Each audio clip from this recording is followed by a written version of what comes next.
स्वागत है आपका प्राइम टाइम इंडिया में। मैं हूं शकील बागमारे।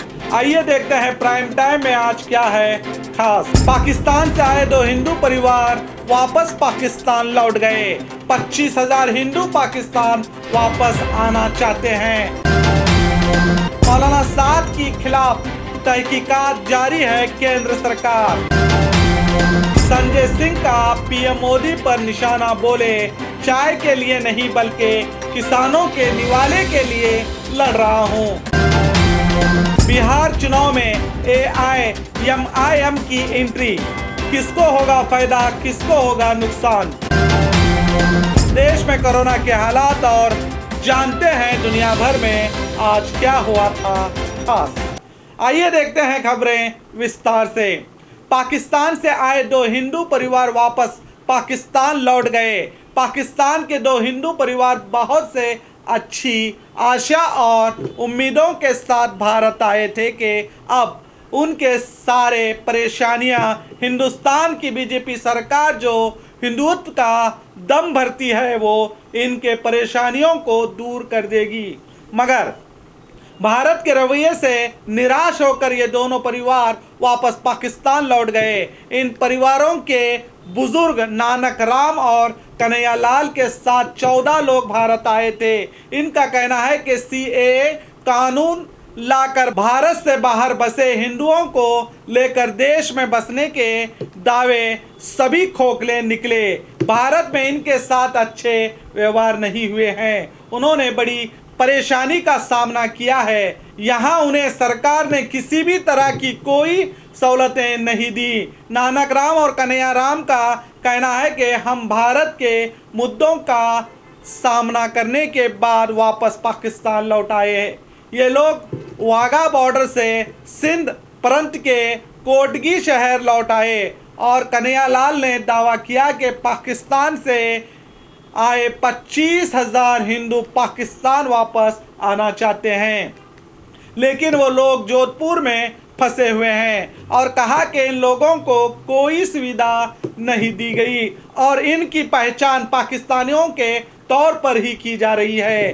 कहा जा रहा है कि इन परिवार के पाकिस्तान लौटने पर इन दोनों परिवारों का फूलों से स्वागत किया गया। अगर नानक राम और कन्हैया लाल की बातों को सच माना जाए तो क्या रोज टीवी पर गोदी मीडिया पाकिस्तान में हिंदुओं पर अत्याचार जैसे कार्यक्रम दिखाकर भारत के हिंदुओं के जज्बात को भड़काते हैं। अगर इनके बातों में सच्चाई है तो सचमुच पाकिस्तान से आए हिंदुओं को भगवान भरोसे छोड़ दिया जाता है, तो क्यों सीएए के नाम पर पाकिस्तान, बांग्लादेश और अफगानिस्तान के हिंदुओं को भारत वापस लाना क्या हुकूमत का एजेंडा सिर्फ वोट बैंक की राजनीति है?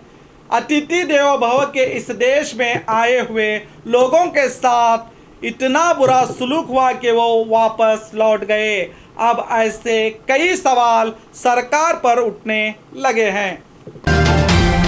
मौलाना साद के खिलाफ तहकीकात जारी है। केंद्र सरकार मुल्क में कोरोना के मामले 55 लाख के पार पहुंच गए हैं और 88,000 से ज़्यादा मौतें भी हुई हैं। कोरोना बढ़ने की असल वजह अभी तक दुनिया के सामने नहीं आई है। 29 मार्च को दिल्ली पुलिस ने हजरत निजामुद्दीन मरकज से तबलीगी जमात के 2,361 लोगों को बाहर निकाला था। इस सिलसिले में पुलिस ने मौलाना साद समेत कई जमातों पर मामला भी दर्ज किया था। कल राज्यसभा में शिवसेना के सांसद मौलाना साद की गिरफ्तारी ना होने के मामले को लेकर सवाल उठाया तो केंद्र सरकार के गृह मंत्री कृष्ण रेड्डी ने कहा कि पिछले मार्च के महीने में किए गए एक कार्यक्रम में सोशल डिस्टेंसिंग पर अमल न करने और मास्क सैनिटाइजर के इस्तेमाल किए बगैर बड़ी तादाद में लोगों को एक लंबे अरसे तक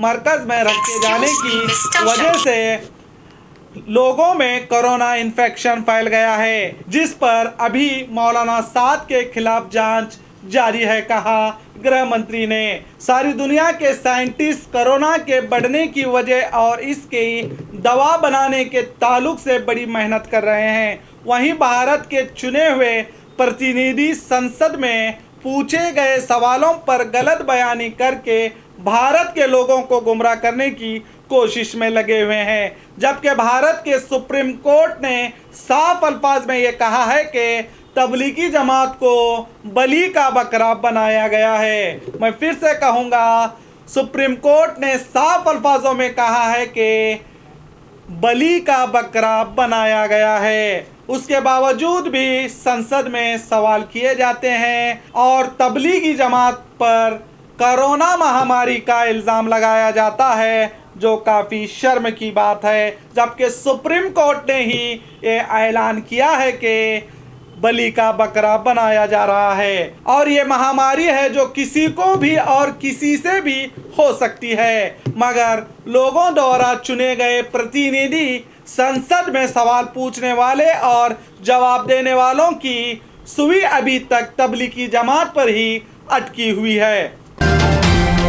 संजय सिंह का पीएम मोदी पर निशाना, बोले चाय के लिए नहीं बल्कि किसानों के निवाले के लिए लड़ रहा हूं। दरअसल आज राज्यसभा के उपसभापति हरिवंश ने संसद परिसर में धरने पर बैठे 8 सांसदों के लिए चाय और नाश्ता लेकर पहुंचे थे।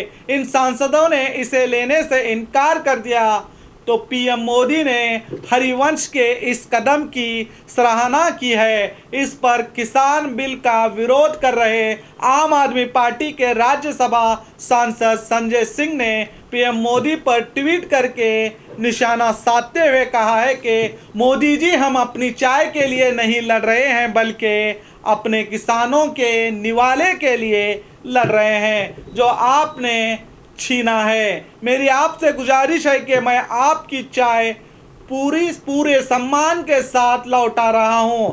आप मेहरबानी करके मेरे किसानों का निवाला वापस लौटा दीजिए, कहा संजय सिंह ने। सरकार ने तो अब कानून पास करके अब गेंद को विपक्ष के पाले में डाल दिया है। अब देखना है कि देश के अन्नदाता के नाम पर नेता कौन सा नया खेल खेलते हैं। नेता खेलते किसानों की समस्या हल करते हैं या हमेशा की तरह किसानों को खुले आसमान के तले भगवान भरोसे छोड़ देते हैं।